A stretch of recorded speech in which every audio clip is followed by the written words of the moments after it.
So what we have next for you is, well, and I hope you found that educational, not the least of which is because measurements within the sustainability sphere are all over the place at this point, depending on what sector you're in. And it's very important, again, for us to come together as a sector with our various industries within those sectors to be able to make some sense of that. So our next trend that we will unpack a bit is the digitalization top trend. And for that, we have someone very well seasoned to unpack that for us. Bart Bellers is founder and CEO of Xpdite Capital Partners. He's based here in Bangkok, so local. He had one of the shortest commutes of anybody here. Bart has more than 20 years of international experience in corporate innovation and e-business within the travel space. He's a former executive with Amadeus IT Group and now runs Xpdite, which is a tech-focused investment and advisory firm whose mission is to expedite the growth of early-stage startups, to accelerate Asia entry of incoming growth companies, and to industrialize corporate innovation as a sector. He has a very interesting job. Please welcome to the PATA and GBTA stage, Bart Bellers. Thank you. Thank you. Yeah, we'll do it like this. Okay. Can you guys hear me?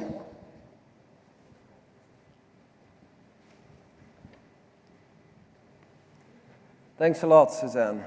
As Suzanne already said, I have the shortest drive up here. I've been living 7 years in Bangkok. But before I start, I would like to make a confession. You know, I mean, these first 4 years that I was living here was really going great. I mean, Bangkok is an amazing city. But you know, the city of angels, right? So that confession, like 3 years ago, I made a mistake. In July 2019, there was this big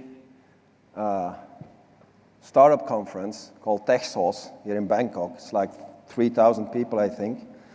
And remind you, July 2019, that is kind of a couple of months before COVID. And I did something that I'm really not so proud of. I mean, for 4 years, I was able to resist all the temptations, but then I did something that really affected my wife, my sons, my family, and friends. For that startup conference, they've also asked me to do a keynote. And that keynote was kind of the same topic as today, was about the future of travel. And at that time, I thought it was very funny, all right, when I opened with this slide. I mean, I'm so sorry.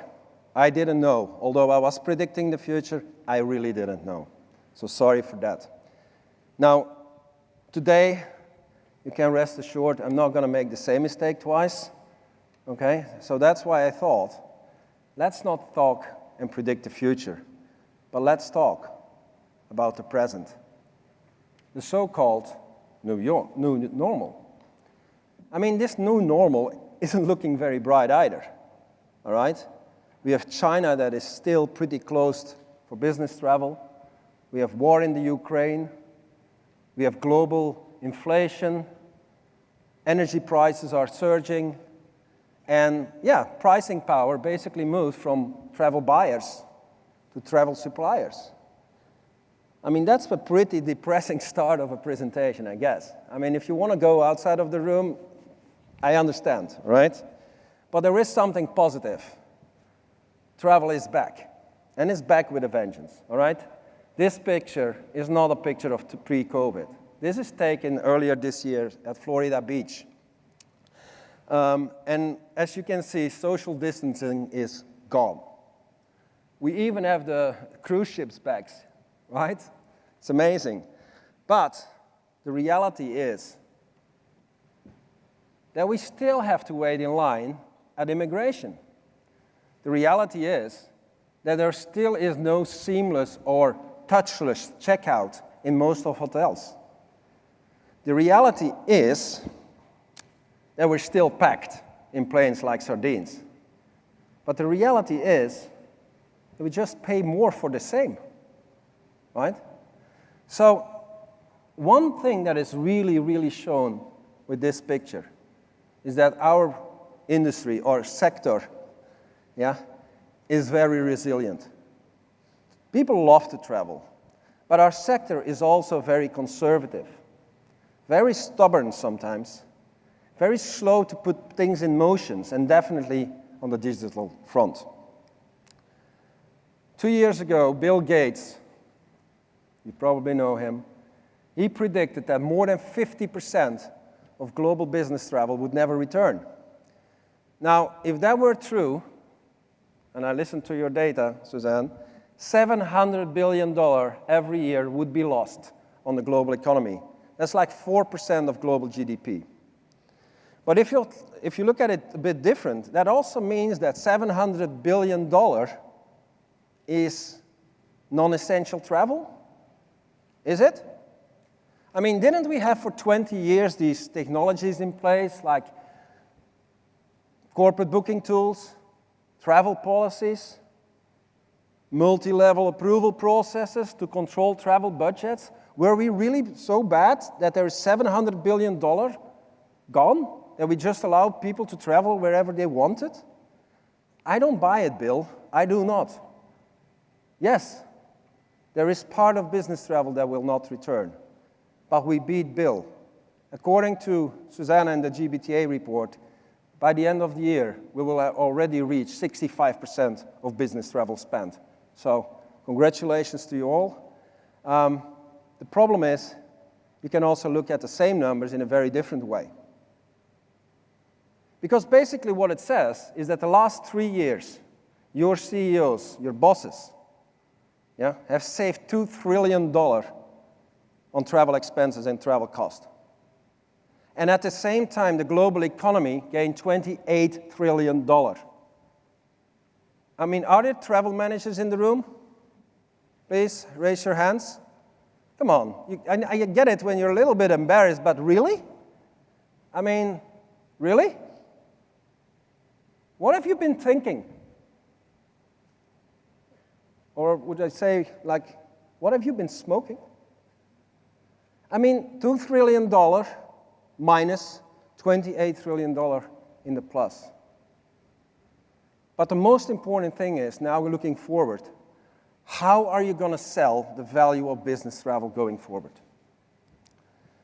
And that's definitely true when everybody is going to work remotely, right? I mean, luckily, Elon Musk is very clear on remote work.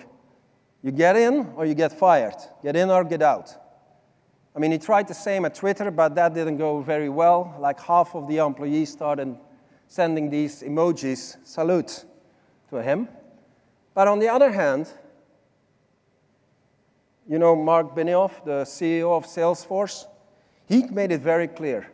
Mandates will never work. Now, as you all know, the world is not black and white. It's kind of a bit grayish. So last week, Salesforce already changed its position. Mandates, at this moment, returning to office certain employees.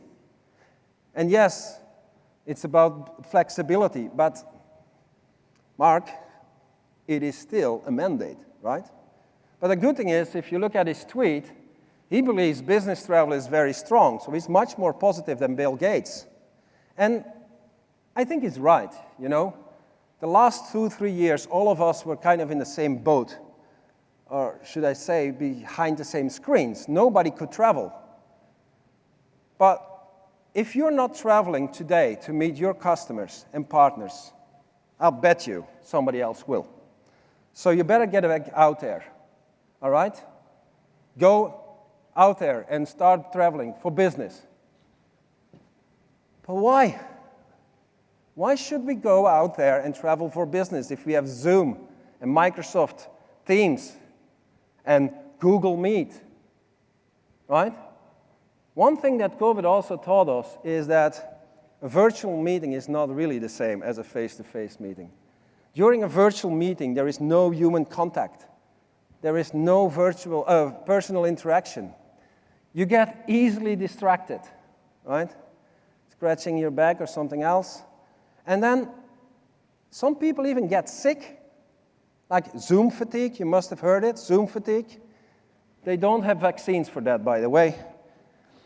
Now, I do agree with one thing, right? Virtual meetings are here to stay. The funny thing is, they have been all around for decades.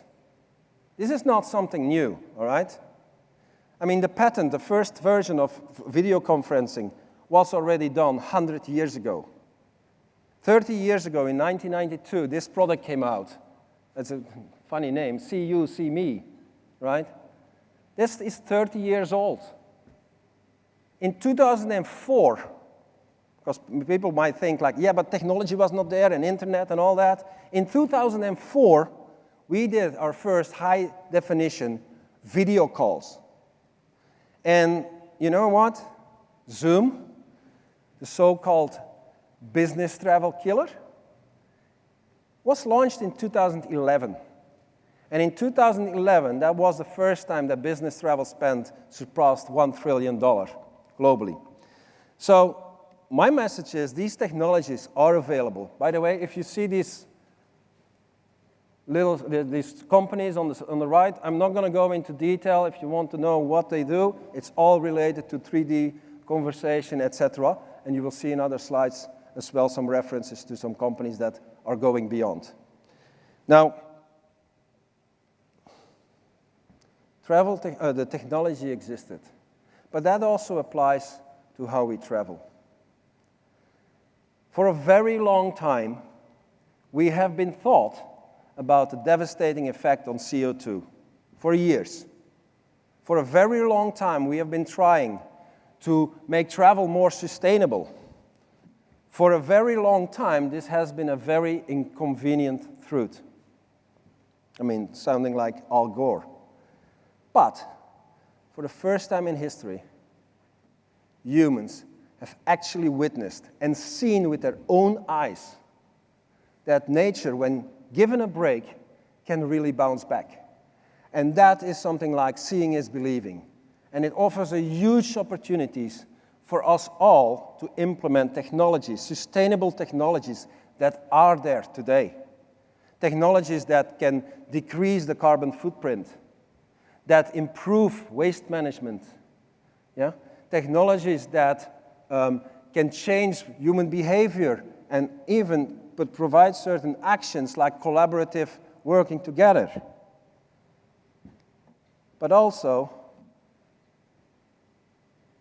there is a different type of change as well. Pleasure. This is kind of a buzzword for years, right? Everybody was talking about it. Nobody was really doing it. And the ones who were doing it were not doing it properly. And some companies were even against it. Now today, leisure is going mainstream. The lines between living, working, and traveling are blurring. Already today, we see that there are less one-day trips. You know, going up in the morning, going back in the evening, the boomerang trips, much less. Why? Because people try to really combine certain business meetings in a longer trip, 2 days, 3 days, 5 days. But that also results in the fact that 90% of business travelers today want to extend that with some leisure time. In fact, instead of working from home, they want to work from Phuket. And that opens another box that we all know of Pandora. Program leakage. I mean, by the way, some of these slides, I've been telling this for 15 years, all right? Program leakage. You know, when you open a door, people will try to get out, when you close a door, people will try to get out another way. They will find different ways, like this one. On average, 30% of global travel, and I know you guys do all much better, but on average, it's 30% of global business travel is done outside of a travel program, right?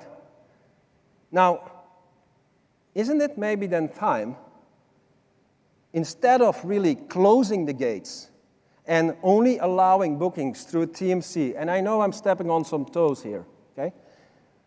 and only allowing bookings on corporate booking tools, is it maybe time to allow travelers to book through the channels that they're used to on a daily basis and just allow that?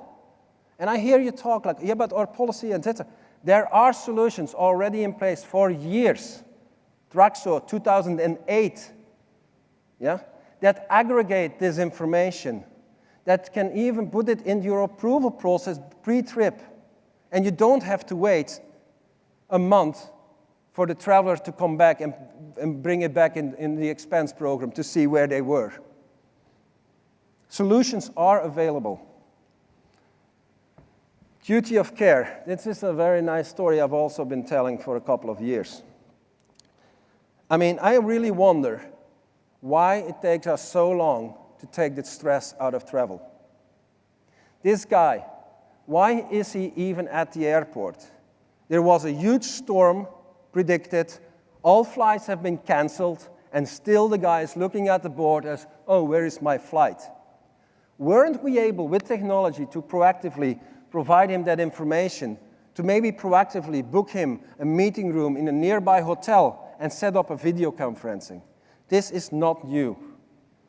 Duty of care goes beyond finding out where your travelers are and able to contact them. Duty of care is basically about the entire employee experience on how you ensure your safety for your workers and travelers, but also how you ensure their well-being. And since I'm stepping on some toes anyway, maybe isn't it time then, definitely with the whole move from business travel to remote work, to put business travel, to move it from procurement completely to HR. Because really, it's not only about travelers anymore, it's about remote work. And if you're talking about well-being, then you're talking about personalization. The well-being for one person is not the same as the well-being for another. And personalization has driven a lot of investments over time in travel. But most of these solutions were using historical data. And like that historical data kind of became useless. Because honestly, I don't, but maybe you guys are still looking at the travel reviews on TripAdvisor of 3 years ago. The top 10 best restaurants in the city, 5 of them are gone, right? Now, there is new technology already ongoing, and there have already some examples there, that is using behavior analytics and artificial intelligence, real-time artificial intelligence, to really be able to predict the behavior of your employees in order to present them with the right options, the personal options that are relevant for them.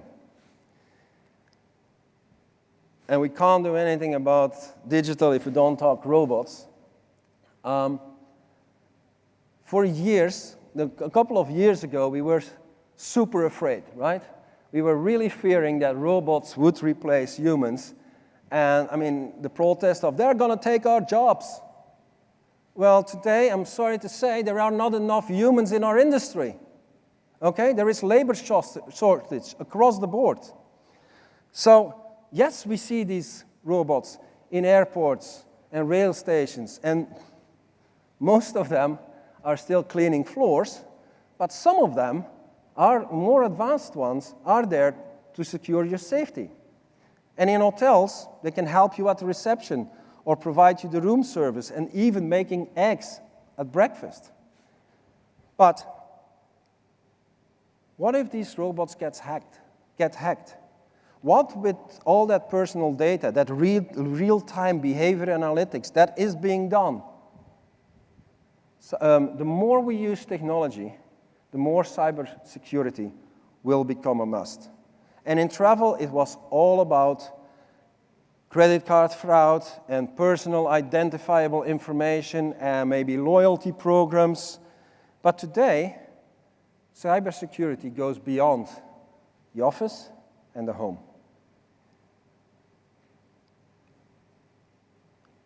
So, go back to the beginning of my presentation. Although I still regret that one slide that I used at the opening 3 years ago, I do stand by the ending slide of that presentation. The technology to do with fast business recovery is available. And yes, it's not 100%. It's totally not 100%. But just like with the adoption of Zoom, where within 3 weeks they added 100 million of users, just like with that adoption, maybe the sooner we implement certain of those tools, the faster we can learn and the better they become. So what I would like to say is have a look at a couple of the examples I've given here. I think, hopefully, if you start implementing them, you will see that maybe next time, just maybe, when the next crisis arrives, we are better prepared and we can recover faster. Thank you very much. Kop kunnen gaan.